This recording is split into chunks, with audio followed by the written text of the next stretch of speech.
Bonjour à tous, je suis content de vous revoir. J'espère que vous allez bien, que vous avez apprécié l'épisode précédent et que vous apprécierez tout autant celui-ci. Installez-vous confortablement, fermez les yeux et laissez-vous guider par le son de ma voix. Mes amis, nous repartons ensemble pour Marmottin. Bienvenue dans le 5e chapitre de ce Super Flame Story.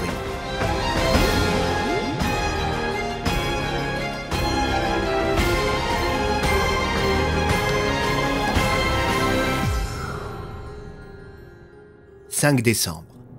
Il était environ minuit et quart, alors que les équipes de la police de Marmottin effectuaient des rondes et des contrôles multiples dans l'espoir de retrouver Oswald. Un message étrange se fit entendre sur les ondes radio, surprenant tous les policiers. « Allô, la police ?» Qu'est-ce que c'est que ce bordel? Se demanda l'inspecteur Bloom en se relevant sur son siège. « Allô, la police de Marmottin? Vous m'entendez ?» Cette voix me dit quelque chose, déclara Bennett à l'inspecteur Bloom. Les deux hommes se trouvaient dans le même véhicule. Le commissaire, lui, était dans la voiture du lieutenant Fong. « Allô, la police? Pourquoi vous ne répondez pas quand on vous appelle? Après, il y a des morts et vous arrivez trop tard. » Un silence aussi pesant que dérangeant s'installa dans les rangs des hommes du commissaire. Toutes les radios du service, que ce soit celles des véhicules, de la centrale ou des talkie-walkie, émettaient l'étrange message. « Il fait un froid de canard dehors. Je ne suis pas habitué à autant de neige. » Le commissaire Tassier s'énerva et se saisit de la radio de sa voiture. « Nom de Dieu, mais vous êtes qui et comment vous faites ça ?»« Allons, allons, pas la peine de s'énerver, commissaire. Enfin, je vous comprends. Vous êtes en colère. Vous êtes tendu. » Comment ne pas l'être quand un abruti pirate les fréquences de la police? Vous avez que ça à foutre? Hurla Tassier dans la subie. Abruti, moi? En voilà une manière de s'adresser à l'homme qui détient votre neveu, ou devrais-je plutôt dire l'ancien propriétaire de Porte Oswald? Nom de Dieu, si vous lui faites du mal, je vous jure que... Que quoi? Que vous allez vous énerver et être tout bougon? C'est ça, commissaire? Vous allez être grognon et râler? Allons, un peu de sérieux, baissez d'un ton. Nous sommes entre gentlemen, non? Qui êtes-vous? Qu'est-ce que vous voulez? Non, non, non, non, vous n'êtes pas en position de force. C'est moi qui pose les questions. Andrew eut un éclair de lucidité. Il tapota sur l'épaule de l'inspecteur Bloom. « Inspecteur, l'homme qui parle à la radio. Je crois que c'est celui qui était avec nous au Vieux-Fournil ce matin. J'en mettrai ma main à couper. Ces tics vocaux, cette voix tremblante. » « Vous pensez ?» répondit Bloom. « J'en suis certain, » déclara Bennett avec aplomb. « Dans ce cas, il faut prévenir le commissaire. »« Comment? Si on utilise la radio, le ravisseur va nous entendre. » Il me semble que la voiture de Fong est stationnée vers l'hôtel de ville. Téléportez-y nous avec votre porte. »« Entendu. » L'inspecteur Bloom et le propriétaire de porte quittèrent donc le véhicule et s'engouffrèrent dans le bureau d'Andrew avant de ressortir au niveau de l'hôtel de ville. « Tiens donc, je vois que vous avez de la compagnie, commissaire. » « Nom de Dieu, il nous observe. » chuchota Bloom qui continuait d'entendre l'homme menaçant sur sa radio. Andrew et l'inspecteur ne tardèrent pas à arriver au niveau du véhicule de Fong. Ils se jetèrent sur la banquette arrière. « Commissaire !» lança Bennett. « Cet homme qui nous menace, c'est le gars que nous avons rencontré au Vieux-Fournil plus tôt dans la matinée. C'est une blague !»« Non, monsieur, on était littéralement à 2 mètres de lui. » Profitant de cette nouvelle information, Tassier tenta de déstabiliser son adversaire. Alors, monsieur le ravisseur, il était comment, le café que vous avez bu au Vieux-Fournil? Plutôt passable, à vrai dire, tout comme l'échange que nous avons eu. Oh, et je sais que vous pensez soudainement avoir un avantage sur moi, mais vous vous trompez. Vous ne m'avez vu ce matin que parce que je le voulais. Le commissaire recentra la discussion sur la victime. « Est-ce qu'Oswald va bien ?» Il pète la forme, ce petit bout de chou de 200 ans.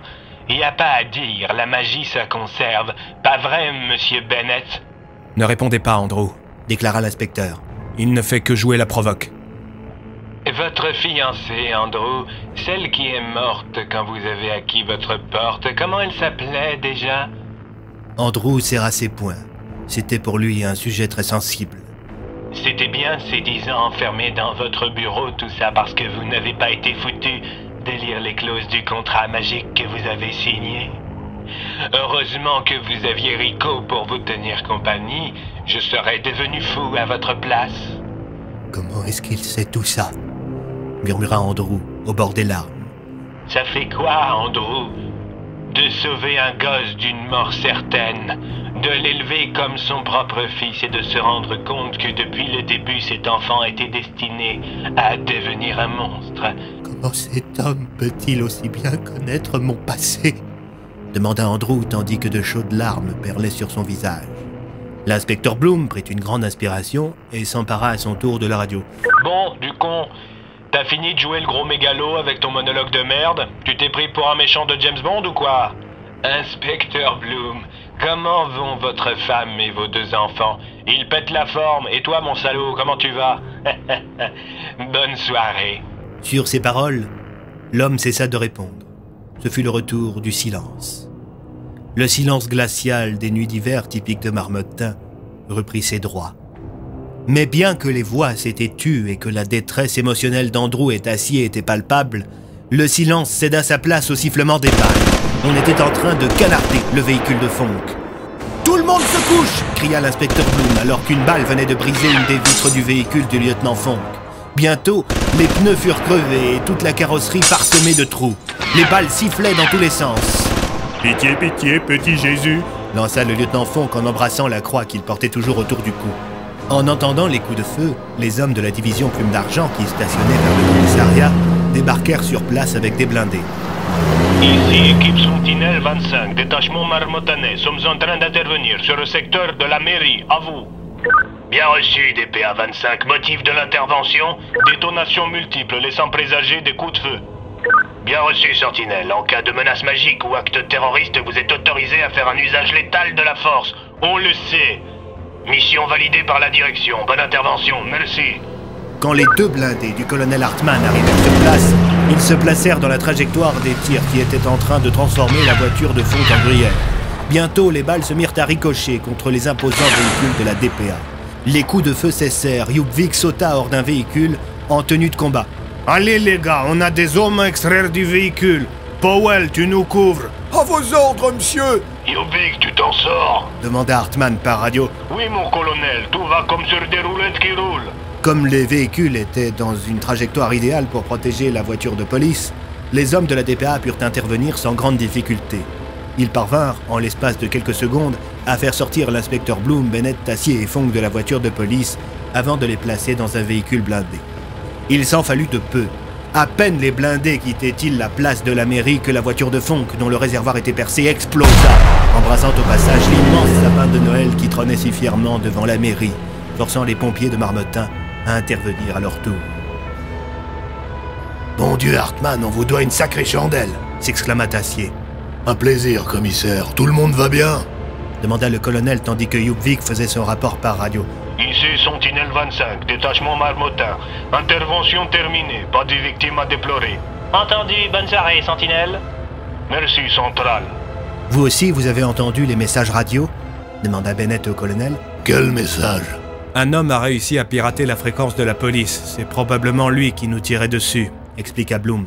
La DPA utilise un cryptage militaire, répondit Yupvik. Très dur à pirater. Il a dit quoi, le gars qui vous a piraté? Demanda Hartman. Il nous a menacés. Il semblait en savoir beaucoup sur Andrew et Oswald, répondit Bloom. À vrai dire, il semblait même en savoir beaucoup sur un peu tout le monde.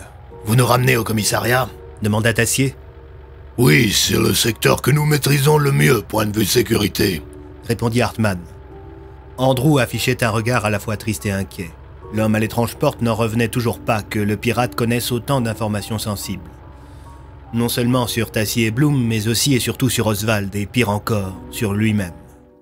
Ces sombres histoires de son passé, il n'en avait parlé qu'à très peu de monde, et il doutait fortement que les personnes à qui il s'était confié en aient parlé à qui que ce soit d'autre. Bloom, quant à lui, était inquiet pour sa famille. Il avait sciemment provoqué l'agresseur pour qu'il cesse de faire souffrir Andrew, mais il avait peur d'éventuelles représailles, d'autant que l'individu avait mentionné sa femme et ses enfants. Tassier, pour finir, sentait que la situation lui échappait complètement. Il avait plusieurs cadavres sur les bras, Alias était dans le coma et la population de Marmottin se réveillerait au petit matin avec la boule au ventre et la peur d'une nouvelle fusillade.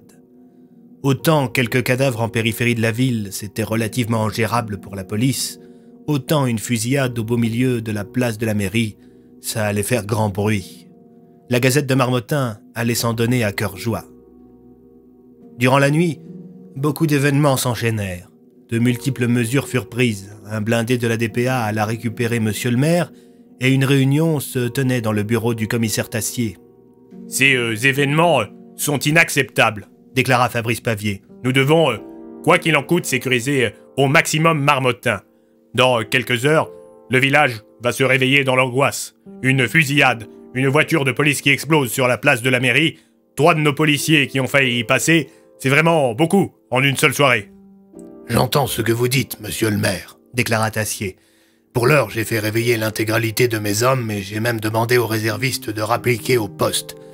Le capitaine Leblanc est en ce moment même en train de leur expliquer notre méthode d'action. Premièrement, des points fixes de contrôle pour montrer une présence policière et secondement, des patrouilles régulières dans la ville. » La discussion fut interrompue lorsqu'un individu en costume cravate, escorté par les hommes d'Hartmann, pénétra dans la pièce. Cet homme, il fut reconnu par tous.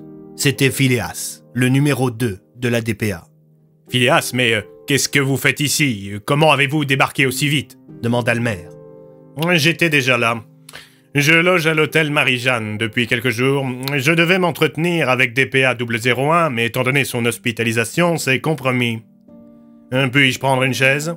Bloom, Tassier et Bennett lancèrent au maire un regard désapprobateur. Ils ne voulaient pas que la DPA soit mêlée à cette affaire. Leur méthode brutale et militariste était responsable de bien des traumatismes chez les Marmottanais. « Oui, je vous en prie, prenez place », déclara le maire, foudroyé du regard par les autres personnes de la pièce. « Avant toute chose, » poursuivit Phileas, « je tiens à vous dire que la DPA est de tout cœur avec les Marmottanais. Notre mission de sécurité et de neutralisation des menaces magiques est le centre de nos préoccupations. » « Le vol d'ouvrages magiques aussi, » commenta Andrew. « Je peux savoir quelle est votre légitimité à siéger à cette table, monsieur Bennett ?»« Je suis un propriétaire de porte. »« Certes, et sur ce point, je serais toujours ravi d'avoir des échanges avec vous. Mais en quoi êtes-vous habilité à représenter les intérêts de la population? Vous avez un mandat quelconque? Inspecteur Bloom, même question ?» Le maire baissa les yeux. Il savait que les arguments de Phileas, bien que lancés dans un but de discrédit, étaient recevables. « Voulez-vous que nous partions ?» demanda Andrew, désabusé. « Ce n'est pas contre vous, » déclara le maire. « Mais il est vrai que Phileas a raison. Vous n'êtes ni élu, ni mandaté par l'État pour gérer une crise. En théorie, seul le commissaire, moi-même et Phileas pouvons... »« Laissez tomber, » déclara l'inspecteur Bloom. « On a compris. » L'homme à l'étrange porte et l'inspecteur quittèrent la pièce. Ils s'installèrent sur des chaises dans le couloir. À leur côté se trouvait le sergent Yubvig. « Vous voulez écouter la conversation ?» demanda le soldat des pays de l'Est avec son accent typique. « Pardon ?» demanda Andrew. « Hartmann, il est dans la pièce pour protéger Phileas, oui ?»« Oui. »« Il a activé radio discrètement. J'ai tout conversation dans oreillette. » Bennett et Bloom sourirent. Yubvig leur fit un clin d'œil avant de leur donner ses écouteurs. On pouvait entendre le commissaire Tassier pester. « C'est hors de question, monsieur le maire. »« Mais enfin, commissaire, on ne peut pas faire face à ça tout seul. » Je suis désolé, mais jusqu'à preuve du contraire, il n'y a rien de magique dans cette affaire. Juste des menaces, des macabées et des coups de feu. Je ne vois pas en quoi la DPA peut intervenir comme ça.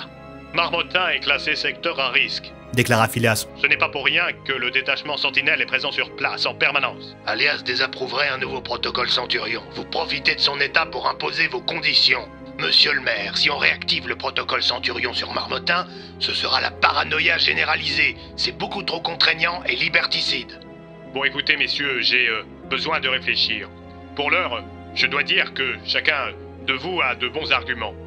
Ce que je vous propose, c'est que dans l'immédiat, nous allons procéder comme l'a prévu le commissaire Tassier en mobilisant toutes nos forces de police habituelles. J'autorise le détachement Sentinelle, déjà présent, à patrouiller avec eux. Voyons comment ça se passe dans les prochaines 24 heures et nous aviserons ensuite. Je vous donne donc rendez-vous demain en fin d'après-midi à la mairie pour étudier ensemble les mesures suivantes. Mais monsieur, ma décision est prise. Monsieur le commissaire, une voiture peut-elle me ramener à mon domicile? Oui, monsieur. Je demande à l'inspecteur Bloom de vous déposer. Soit. Ainsi s'acheva cette longue nuit pleine de retournements. Au petit matin, les Marmottanais purent constater une présence policière accrue dans leur village, et ceux qui habitaient dans les quartiers proches de la mairie racontaient avoir entendu des coups de feu et une explosion la veille au soir. Dans les différents bars de la ville et sur les réseaux sociaux, de multiples théories fusaient quant à ces événements. Chacun y allait de son petit commentaire et se montrait désireux d'en savoir plus. William Langlois, un jeune étudiant en journalisme qui travaillait pour Cassandra Darmin à la Gazette de Marmottin, était en charge des réseaux sociaux du petit journal. Bien qu'ils n'eussent qu'un petit millier de followers, c'était tout de même la quasi-totalité des habitants du petit village qui suivaient l'organe de presse. Sur ordre de Cassandra Darmin, William posta un appel à témoins dans l'espoir de recueillir un maximum d'informations croustillantes pour l'article à venir. « Le numéro de demain fera un carton », déclara Madame Darmin en lisant les commentaires fusés sous les publications du journal. « Je vous en fais une synthèse, madame ?» « Oui, s'il te plaît, William, et essaie de m'isoler les commentaires les plus virulents. »« Les plus virulents? Mais pourquoi ?»« Ok, parce que notre ligne éditoriale se veut clivante. Les gens du village adorent ça, les opinions tranchées. C'est un peu la recette secrète du journal. » « Mais je croyais que la Gazette de Marmottin, c'était avant tout la presse locale, au plus proche de ses habitants. Pas de la presse à scandale. »« L'un n'empêche pas l'autre. Il faut parfois agiter l'opinion pour en tirer le meilleur. » Très bien, entendu, madame. Nous allons faire de grandes choses, William. Tu verras, nos prochains articles seront formidables.